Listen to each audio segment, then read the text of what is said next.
이재명 경기도지사가 코로나19 확산 방지를 위해 2m 거리두기 등의 조건을 지키지 않을 경우 종교시설, 집회 제한 명령을 발동하는 것으로 기독교계의 합의를 이끌어냈다.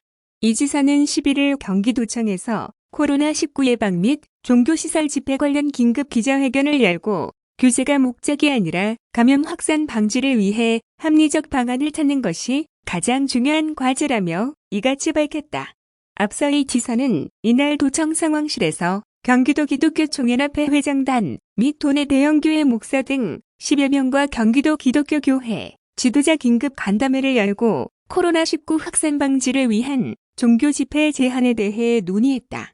이 자리에서 경기도와 기독교계는 행사 참가자에 대한 발열 체크, 손소독제 사용, 마스크 착용, 집회 시 2m 이상 거리 유지, 집회 전후 사용시설에 대한 소독 조치 등을 이행할 경우 집회를 할 수 있도록 합의했다. 집회 시 2m 거리 두기는 많은 교인이 몰리는 대형 교회의 경우 사실상 불가능하기 때문에 온라인 예배를 진행할 수밖에 없을 것으로 보인다.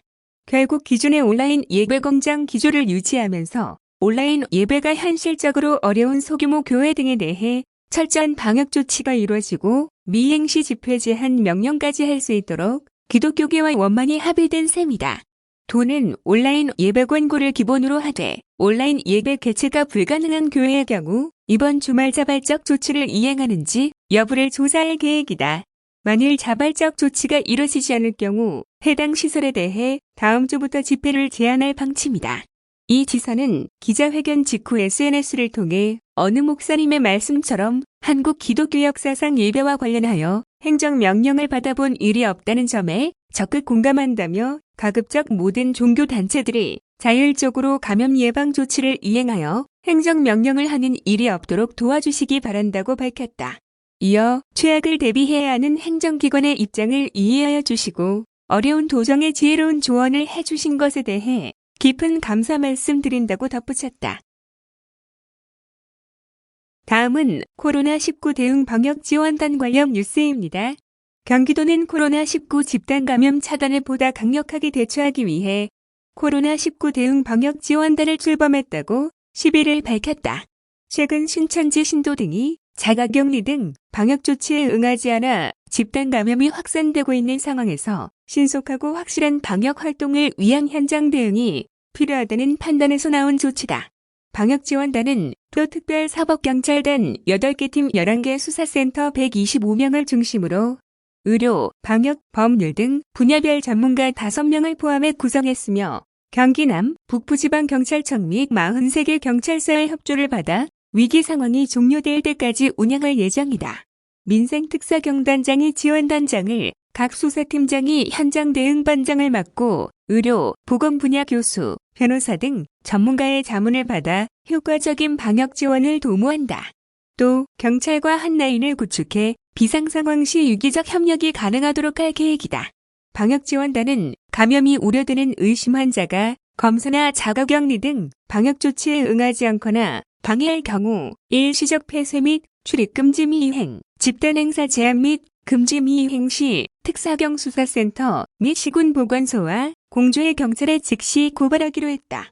또 불가피하게 운영 중인 다중이용시설, 사업장에 대한 자체 방역 활동을 중점 점검해 소독, 예방수칙 등을 자율적으로 준수할 수 있도록 지도할 방침이다. 아울러 시군 보건소 등 일선 현장의 방역 활동에 대한 어려움 및 건의사항을 청취해 보다 효과적인 업무 수행이 가능하도록 지원할 예정이다.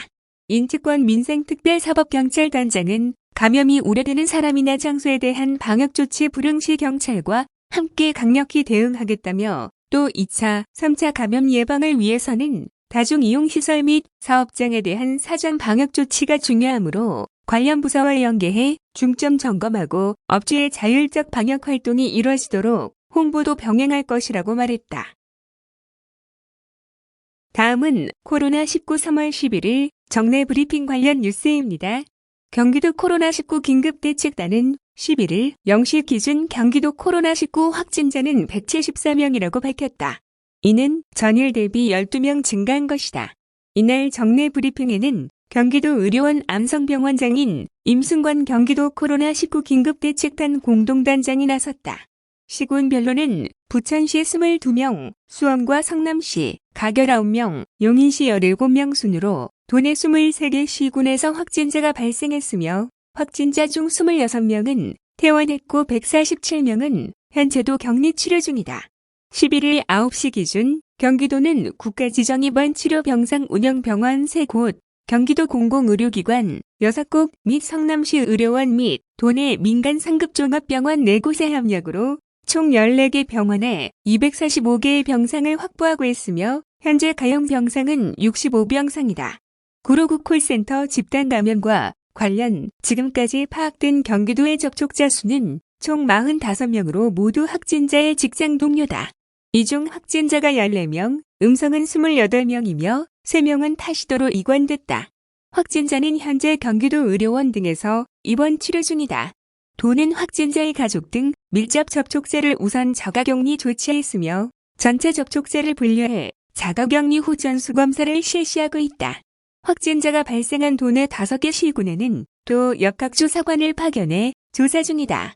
이와 함께 임 단장은 현재 경기도가 추진 중인 경기도형 생활치료센터, 예방적, 코호트 격리, 코로나19 대응, 방역지원단 운영에 대해 설명했다.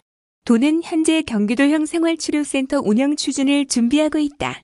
경기도형 생활치료센터는 코로나19 경증 환자를 수용하고 치료해 의료기관의 병상, 인력 등을 급성기 환자 진료에 집중할 수 있도록 하고 환자들의 원활한 일상생활로의 복귀를 지원한다. 이를 통해 병상 회전율을 높여 한정적인 병상 자원의 효율성을 높이는 데 그 목적이 있다. 특히 경기도형 생활치료센터는 병원 대체형이 아닌 가정 대체형이라는 특징이 있다.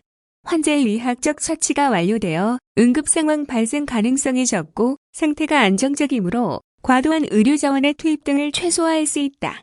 또 심리상담 서비스 등을 지원해 퇴원 직후 일상생활로 돌아갔을 때 발생할 수 있는 심리적 문제도 해소할 수 있다. 도는 현재 의료기관의 접근성, 수용 가능 규모, 권역 등 종합적 상황을 고려한 최적의 장소를 검토 중이며 분당 서울대병원과 공동으로 준비 작업 중이다. 도내에 연수시설을 둔 기업들의 협조를 받아 이 중 한 곳을 우선 선정하고 점진적으로 운영을 확대할 계획이다. 또 경기도는 코로나19에 선제적으로 대응하기 위해 지난 2일부터 노인과 장애인 등 감염병 취약계층이 밀집된 의료, 거주시설 1824개소를 대상으로 예방적 코호트 격리를 추진하고 있다. 코호트 격리는 일반적으로 감염병 등을 막기 위해 감염자가 발생한 기관을 통째로 봉쇄하는 조치를 의미하나 경기도의 예방적 코호트 격리는 역으로 감염자가 없는 취약시설을 외부 감염 유입으로부터 일정 기간 동안 보호하기 위한 조치라는 점에서 차이가 있다. 예방적 코호트 격리는 지역 내 노인 등 취약계층 입소시설의 외부 감염원으로부터의 선제적 차단 필요성과 격리 시행 시 발생할 수 있는 시설 종사자들의 기본권 침해를 고려해 행정지도 방식으로 추진하고 있다.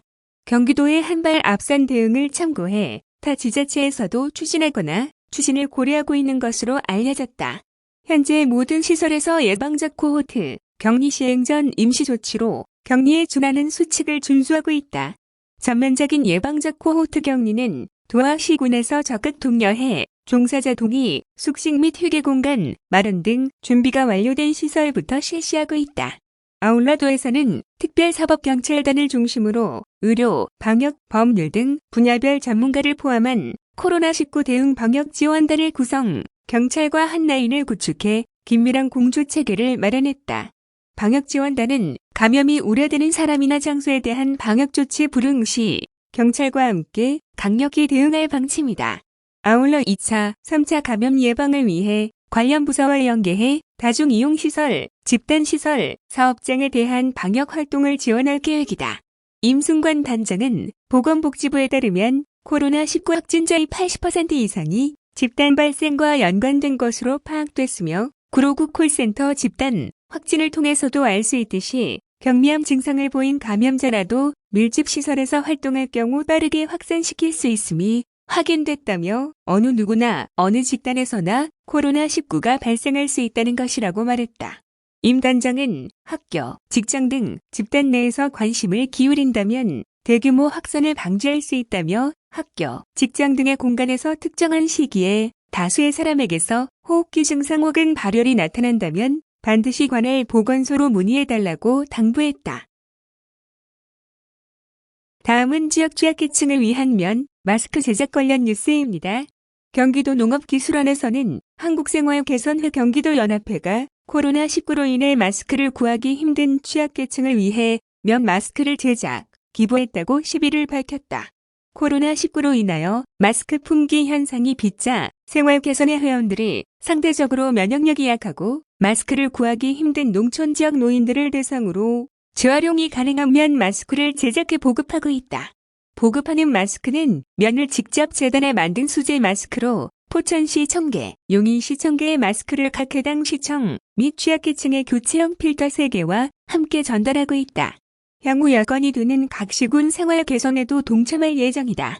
윤종철 지도정책과장은 생활개선회 경기도연합회원들의 기부가 지역 취약계층에 큰 힘이 되고 코로나19의 조기 종식에 보탬이 되길 바란다. 고 말했다. 생활개선회 경기도연합회는 이번 면 마스크 기부 이외에도 지역의 취약계층을 위한 교육, 봉사 및 재능기부 활동을 해오고 있으며 여성 농업인의 지위 향상과 농가 소득 향상을 위해 노력하는 대표적인 단체이다. 다음은 경기 극저 신용대출 사업 관련 뉴스입니다. 경기도가 신용이 낮은 도민들을 위한 경기 극저 신용대출 사업을 올해 상반기 중 전국 최초로 시행할 예정이라고 11일 밝혔다. 경기 극저 신용대출 사업은 생활자금이 필요하지만 신용등급이 낮아 제도권 금융기관에서 대출을 받을 수 없어 고금리 불법 사금융에 내몰리는 도민들을 돕고자 준비된 사업이다. 또한 코로나19로 더욱 어려움을 겪고 있는 도내 금융복지 소외계층을 위한 사회 안전망 구축에도 도움이 될 것으로 기대된다. 지원 대상은 긴급 생계비가 필요한 신용등급 7등급 이하이며 경기도에 1년 이상 거주하고 있는 도민이다.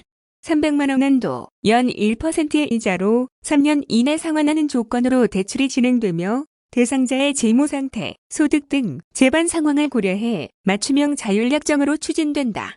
신용등급이 6등급이라 하더라도 기초생활수급자, 경기도 긴급복지, 대상자 등의 저소득층은 지원이 가능하다. 다만 기존 사회보장 프로그램과 동일 사유로 중복 신청 시 지원이 배제된다. 사업을 주관하는 경기복지재단은 소액금융 지원 경험이 있는 대한금융기관 등을 대상으로 수행기관을 선정하고 세부 지원 방안이 마련되는 대로 사업을 시행할 예정이다. 이병우 경기도 복지국장은 경기 극저신용대출 사업은 소액대출과 더불어 재무상담을 통해 수요자에게 필요한 취업, 창업, 주거복지 서비스와 연계하려 한다. 지원을 받는 사람들이 실질적 재기에 이를 수 있도록 세심하게 추진하겠다고 말했다.